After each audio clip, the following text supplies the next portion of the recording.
माझं नाव वासुदेव लक्ष्मण कोरगावकर। मी या गावचा रहिवासी।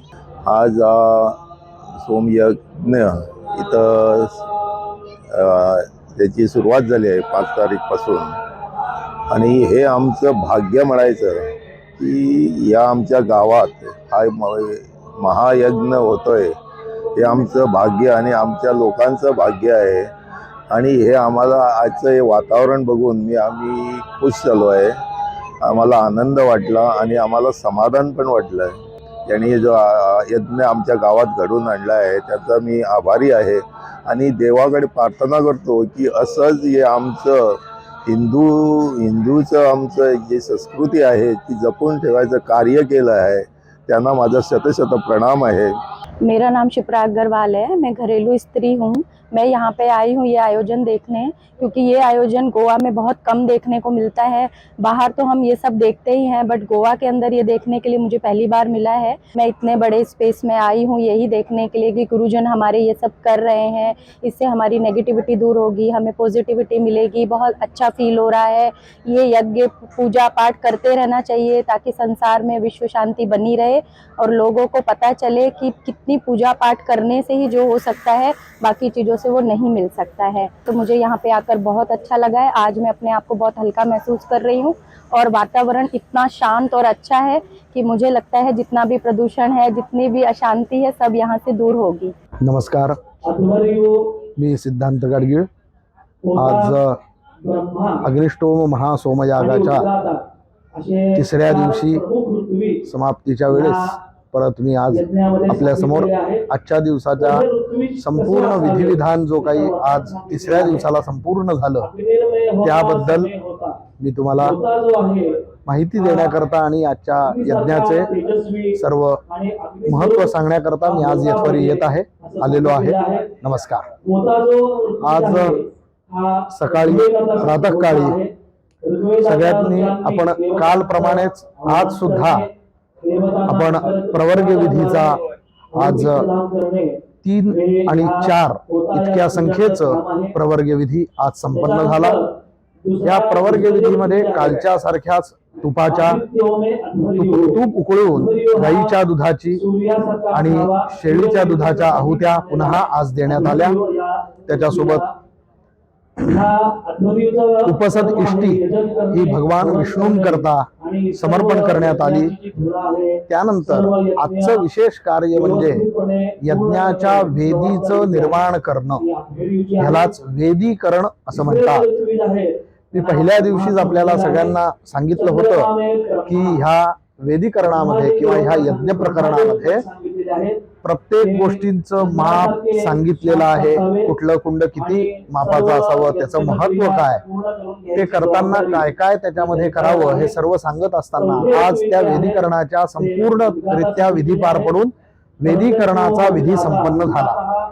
कालाच्या मानाप्रमाणे आपण वेदीकरण जे काय आहे हे वेदी म्हणा, त्यातली कुंड म्हणा किंवा त्यातलं जे मंडप आहे हे सर्व पहिल्यांदा सिद्ध करून ठेवत असतो, परंतु समंत्रकृत्या म्हणजे मंत्र म्हणून त्याचे प्रत्येक गोष्टीचे मंत्र म्हणून म्हणजे अगदी झाड तोडण्यापासून तिथल्या जमीन एक सारखी लेवलला करण्यापासून त्याच्यावर शेणकाल्याचं सगळं सारून घेणं किंवा ह्या सर्वांमध्ये कुठल्या प्रकारच्या धिषण्या तयार करणं म्हणजे ओटे, धिषणी म्हणजे ओटे तयार करणं, महावेदीचं निर्माण करणं। महावेदी म्हणजे ज्याच्यामध्ये आपण दिनांक 9 तारखेला आणि 8 तारखेला प्रत्यक्ष सोम वनस्पतीच्या रसांचं हवन ज्याच्यावर करणार आहे त्या महावेदीचं निर्माण करणं हे कार्य आज विशेष रूपाने संपन्न झालं। ह्या वेदीकरणामध्ये त्याचं जे संपूर्ण त्याचं जे काही मेजरमेंट, नवीन भाषेत सांगायचं झालं तर ते मेजरमेंट सांगितलेलं आहे आपल्याकडे। ते यजमानांच्या 36 हात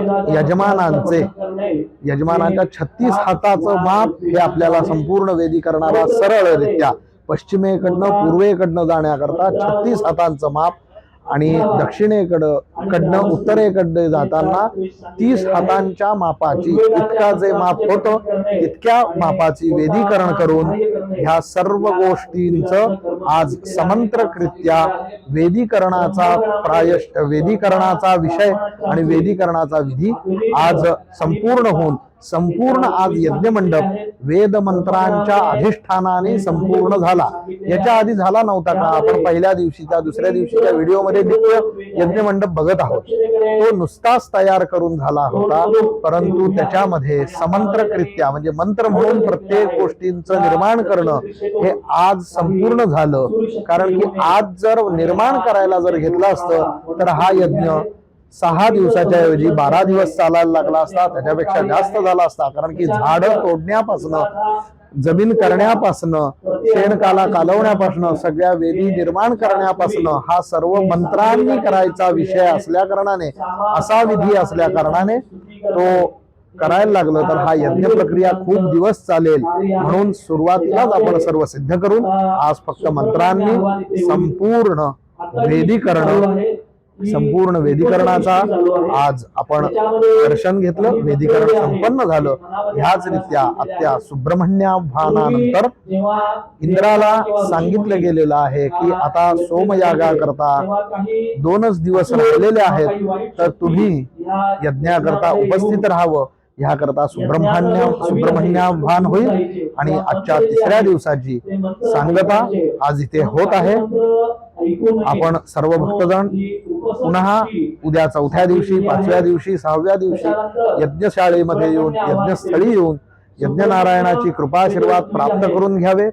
तसेच ह्या यज्ञभूमीमध्ये येऊन आपल्या मानसिक, शारीरिक त्याचप्रमाणे वैश्विक कल्याणाकरता आपण सर्वांनी यज्ञनारायणाची प्रार्थना करावी. ह्या मंत्रोच्चार श्रवणाने आपल्या सर्व पापांचं क्षालन करून त्याचप्रमाणे या सर्व विश्वामध्ये येणाऱ्या संकटाचे दूर व्हावे, संकट सगळे दूर व्हावीत अशी सर्वांनी येऊन यज्ञनारायणाकडे प्रार्थना करावी. ह्या करता मी तुमच्या समोर आज 3ऱ्या दिवसाच्या समाप्ती करता आपल्या समोर येत आहे, आलो आहे. पुन्हा आपण उद्या भेटूच. उद्याचा यज्ञाचा 4था दिवस. उद्या भरपूर आपल्याला वेगवेगळे विषय, वेगवेगळे विधिविधान आणि खूप काही गोष्टी यज्ञाच्या बद्दलच्या आपल्याला पाहायला मिळणार आहेत. तर आपण उद्या नक्की भेटू. नमस्कार.